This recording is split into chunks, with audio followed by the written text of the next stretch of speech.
A grandchild who talks about wanting to be a painter is simply ridiculous. We don't have such a grandchild.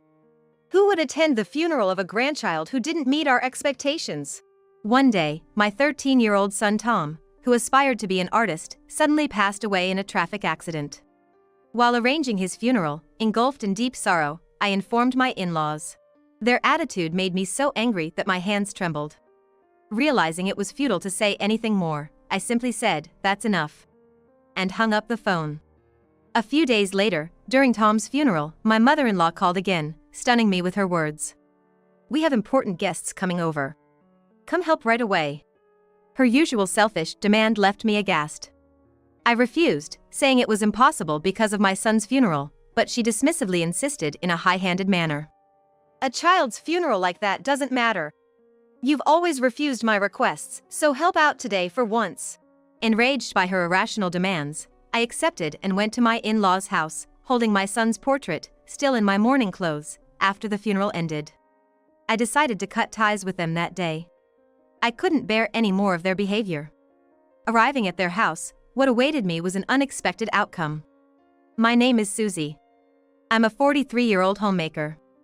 I met my husband through a friend's introduction, and we lived happily with our son Tom. In fact, a certain incident a while back made us distance ourselves from them. I still get angry thinking about it. Our relationship with my in-laws was never great from the beginning. Every time there was a gathering at their house, they would summon me to help with various tasks. "How many times do I have to tell you to come immediately when called?" "Well, never mind. Take these dishes to everyone, and we're running low on drinks, so go buy some." And then, their high-handed orders and their attitude, as if it was the most natural thing, made me dislike them, honestly. Throughout this, my husband always stood up for me. "Mom, stop making Susie do everything. She's not a servant, you know." It was difficult for me to confront my in-laws directly, so having my husband express my concerns was a great relief. With his support, I tried not to worry too much about our strained relationship or their overbearing behavior. And importantly, they were always kind to my son. When Tom was born, they celebrated extravagantly, always making grand gestures for milestones and celebrations, treating him as if he was the apple of their eyes. Because they were good to Tom, I felt obliged to help out occasionally, despite not doing so every time. The turning point came when Tom graduated from elementary school. My son Tom, who loved drawing, began expressing his desire to become a painter when he was in the upper grades of elementary school. Even subtracting a parent's bias, his drawings were exceptionally good, evidenced by his numerous selections in art competitions. More than his talent, it was apparent that he was happiest and most alive when drawing. Despite the challenging and harsh path of a painter's life, my husband and I supported Tom's dream. However, my in-laws felt differently. During a celebration for Tom's elementary school graduation, the moment he spoke of his dream to become a painter, my in-laws' faces soured. "A painter? Don't choose a career that won't earn you money. That's nothing to be proud of. Tom should become a lawyer or a doctor. Those professions offer security and high social status." Their previously kind and pleasant demeanor turned into one of anger and imposition. Their reaction left Tom wide-eyed and frozen. Furthermore, they directed their anger towards my husband and me. "What kind of education have you been giving him? How can Tom say he wants to be a painter?" "Exactly. Tom is the heir of our family. He must pursue a respectable profession, or it's a disgrace." I felt like I had been hit on the head. Their kindness towards Tom was only because he was a boy and the heir. They intended to use him for their own pride. Realizing this, I felt intense anger. My husband, standing next to me, seemed just as furious. Tom was scared by the sudden outburst from his usually kind grandparents. We hugged him and glared at my in-laws. "Please don't use Tom for your bragging rights. His life is for him to decide, not you." My in-laws, faces red with anger, were shouting something, but we ignored them and left their house. Since then, my in-laws stopped showing affection towards Tom. The only communication we received from them was when they demanded our help for family gatherings at their house. Each time, my husband angrily refused, allowing our family to live peacefully. In middle school, Tom joined the art club and started practicing drawing seriously. He happily shared his daily learnings and creations with us. My husband and I watched him with fondness as he spoke about his day. But this peaceful life didn't last long. One evening, as I was preparing dinner, thinking Tom would be home soon, the phone rang. Hello? What? Tom was in a traffic accident. The call was from a local hospital, informing me that Tom had been involved in an accident on his way home from school and was taken to the hospital. I hurriedly contacted my husband at work, and we both rushed to the hospital. We met at the entrance and were guided to Tom's room, but I was speechless at the sight of my battered son. Barely opening his eyes, he looked at us as my husband desperately spoke to him. I also held Tom's hand, speaking to him with all my might, but tragically, he quietly passed away. The premature loss of Tom made everything go dark before my eyes, and I collapsed on the spot. My husband, who embraced me, was pale and had a vacant look in his eyes. Amidst our grief, there were many things to arrange for the funeral. But during the hospital staff's explanation, my husband collapsed due to the overwhelming shock and was admitted to the hospital. I had to stay strong at least until the funeral. I felt like collapsing myself, but I resolved to be strong and composed. After setting the funeral date with the funeral home, I contacted family and the school. Everyone expressed their sadness and wished to attend the funeral. I was hesitant about contacting my in-laws. Even if we are almost estranged, they are still family. Should I contact them? But fearing repercussions, I called them after a long time. "Oh, what a rare call from you," my mother-in-law said snidely. I held back my retort and informed her of Tom's death and the funeral date. Her response was shocking. "What? I don't have a grandson like that." Excuse me? I was speechless at her words. Then I heard my father-in-law's voice, likely on speakerphone. Both of them speaking in a tone that seemed mockingly cheerful. "A grandson who wants to be a painter? We don't have one, do we?" "Right. So, he died? Well, who would attend a funeral for a grandson who didn't meet our expectations? Just handle it yourselves." Their words shook me with anger. How could they speak like that about a grandson who didn't conform to their expectations? My husband and I were heartbroken, and he had even collapsed from shock. Yet, they seemed indifferent, even taking delight in my husband's hospitalization, saying it was a punishment for being a disobedient son. Listening to my in-laws, I was on the verge of exploding with rage, but I took a deep breath and calmed myself down. Realizing arguing with them was futile, I simply said, "Fine," and hung up. A few days later, we held Tom's funeral as planned. Many people came to bid farewell to Tom, and their presence warmed my heart amidst the unbearable sorrow. I determined to focus on saying a final goodbye to my son, which was for my husband too, who was unable to attend the funeral. I was trying to keep my composure as the ceremony was nearing its end, and attendees were placing flowers on the casket. Then, my phone vibrated at that moment. I hadn't turned it off, expecting several messages, and when I looked, I saw my mother-in-law's name on the display. I discreetly moved to a corner of the room and answered the call. "Mother-in-law, is it urgent? I'm at the funeral right now and would prefer not to take calls," I whispered. To this, my mother-in-law responded in her usual domineering tone. "A funeral? Oh, is that today? Well, that's irrelevant. I have important guests coming over shortly. So, come and help out." I was stunned by her selfishness, as usual. What did she just say? "No, I'm at my son's funeral right now." Enough talk! Come right now! You've always turned down my requests, so help out for once today. The guests arriving today require special attention. Despite my hopes for a misunderstanding, my mother-in-law was insistent, paying no heed to my situation. Drained of energy and time to argue, I decided this would be my last encounter with my in-laws and told her I'd come after the funeral. After managing to get through the burial and saying goodbye to the attendees, I headed to my in-laws' house in my mourning clothes, holding my son's portrait. When I rang the doorbell, my mother-in-law appeared, looked at me, and scolded. "You came dressed like that. How insensitive." "Well, never mind, the guests are here, so get to work." Ignoring my son's portrait, she turned away. Seeing her attitude, I realized she only saw me and my son as conveniences and headed to the living room, determined. "Come to the kitchen, not the living room. You can't be seen by the guests like that." Despite her calls, I opened the living room door.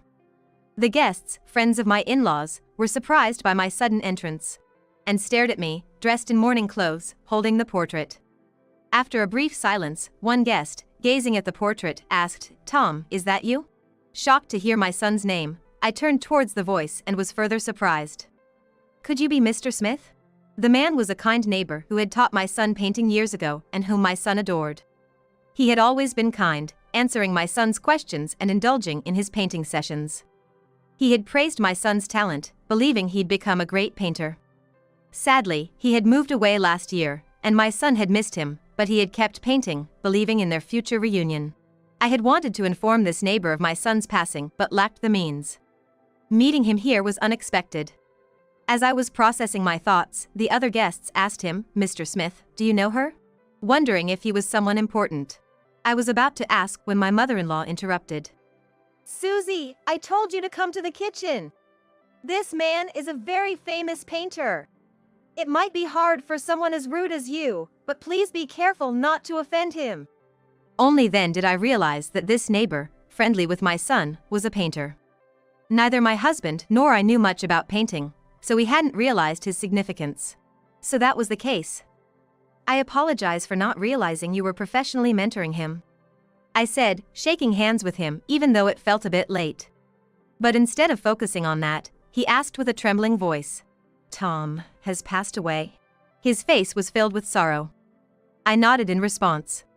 "My son died in a car accident a few days ago. Today was his funeral, but my in-laws, who never accepted his dream of becoming a painter, didn't attend. Instead, they called me during the funeral, demanding I come help out immediately. That's why I am here today, to cut ties with them along with my son." As I spoke deliberately and calmly, everyone present, except my in-laws, looked at them in disbelief. My in-laws, on the other hand, were flustered, contorting their faces and unnerved by the cold stares from their friends. "What are you talking about, Susie? We had no idea today was Tom's funeral. We would never do such a thing." My father-in-law stammered in a panic. Amidst his excuses, the painter stood up and said, "Enough." He then stared coldly at my in-laws and said dismissively, "Excuse me, but I must leave." The in-laws and their friends tried to stop him from leaving, but he shrugged off their hands. "It's clear who is lying between you and Tom's mother. I am disappointed in you. Please, do not involve me in your affairs anymore." His words left the room frozen. Seizing the moment, I turned to my in-laws and said firmly, "As of today, I am severing ties with you. Please, do not contact me or my husband ever again." After glaring at my stunned in-laws, I left their house. A few days later, my husband's health improved, and we returned to our home. We prayed in front of Tom's portrait, mourning him together since my husband couldn't attend the funeral. Then the doorbell rang. It was Mr. Smith, our former neighbor and the painter. He asked to share the memory of our son with us, and we gladly welcomed him. He prayed too, silently shedding tears. There are many mourned our son. The fact brought us a bit of solace. After a while, we shared memories of our son. After reminiscing, I asked something that had been on my mind. "Mr. Smith, why were you at my in-laws' house that day?" It didn't seem like he was close with them, so I wondered about the connection. He answered with a bitter expression. Apparently, he was acquainted with a friend of my in-laws. They had invited him. But during his visit, my in-laws, despite meeting him for the first time, were arrogant and even smugly requested a special painting for themselves. Mr. Smith was displeased with the condescending attitude of my in-laws, and it was about to leave when I arrived. "If I hadn't been invited by a friend, I might still be unaware of Tom's passing. I'm truly glad I could meet you again," he said thoughtfully, and then continued. "Tom was truly talented, a wonderful kid. It's such a shame that we have to say goodbye so soon." He said this as if savoring the words, looking at my son's paintings displayed in our home. Then, he made a suggestion, "If you like, would you consider holding an exhibition in memory of Tom? His works are too good to be kept hidden. They deserve to be seen by many." This proposal was a surprise for my husband and me, who were grieving our son's loss. At first, we were taken aback. But remembering Tom's wish to have his paintings seen by many, we decided to go ahead with the exhibition. With Mr. Smith's help, we organized a memorial exhibition at the local community center. From the first day, many people came to see Tom's paintings, filling my husband and me with emotion. His classmates, neighbors, and even people who never met Tom, like Mr. Smith's friends, all came. Sharing memories of Tom with those who knew him lightened my heart a bit. But then, my in-laws showed up. Aren't these paintings great? My grandson painted them. He would be so proud to see this exhibition, up there in heaven. They bragged to the visitors. Despite previously mocking Tom's dream of becoming a painter, they were now boasting about him. My anger rose as I was about to retort when my husband shouted, "Don't you dare talk about Tom like that. You, who denied and belittled his dream and didn't even attend his funeral." Furious, my husband publicly exposed all the wrongs my in-laws had done. The visitors were initially shocked by his outburst, but their expressions changed as they heard the story. When my husband finished, everyone looked at my in-laws with contempt. Mr. Smith then delivered the final blow. "You have no right to be here at this exhibition. Please leave now." Surrounded by scornful eyes, my in-laws were indignant. "That's a lie." "We always cared about our grandson and supported his dream to be a painter." They continued to lie even then. Frustrated, I pointed to a painting that was pieced together with tape. "See this painting? It's taped together because when Tom told his grandparents about his dream to be a painter, they tore it up, calling it foolish. But this was the painting that first got him selected in a competition. When they destroyed his dream and his most treasured painting, he cried as he pieced it back together." Hearing this story, the visitors began murmuring, condemning my in-laws. "That's going too far. Why didn't they support his dream? How could they show their faces here after doing something so terrible?" Unable to bear the condemning stares and words, my in-laws twisted their faces in frustration and, clenching their teeth, fled the scene like they were escaping. Despite the trouble with my in-laws, the memorial exhibition for Tom was successfully concluded. The pain of losing our son hasn't faded, but my husband and I are coping by sharing memories of him. One day, while in this mindset, I received a call from a payphone. Curious, I answered and was shocked to find it was my father-in-law on the line. As I was at a loss for words, he rapidly explained his situation. Apparently, my mother-in-law had fallen and broken her leg, requiring hospitalization. While hospital care was manageable, she would need home care after discharge. He said it was hard for him alone to take care of her even now and demanded that I start helping at the hospital immediately. Disgusted by his audacity, I sighed. "I don't have a mother-in-law. Are you sure you're calling the right person?" With no intention of further involvement, I said just that and hung up, ignoring my father-in-law's protests on the other end. Later, I heard that my in-laws were ostracized by their friends for angering the painter and losing face. Furthermore, the neighbors who attended the exhibition spread the word about their treatment of us, leading to them being shunned by everyone around. Even after my mother-in-law returned home from the hospital, nobody seemed concerned or willing to help, leaving them completely isolated. Additionally, the neighbors kept watch to ensure my in-laws didn't approach us. Thanks to that, we lived without any contact with them but still received updates. Apparently, my father-in-law had been managing her care alone but eventually hurt his back. Unable to care for her by himself, they both ended up in a nursing home. Due to their age, my father-in-law's back condition didn't improve, and my mother-in-law, who disliked rehabilitation, weakened further and became unable to walk. With no visitors, they were reportedly living in loneliness.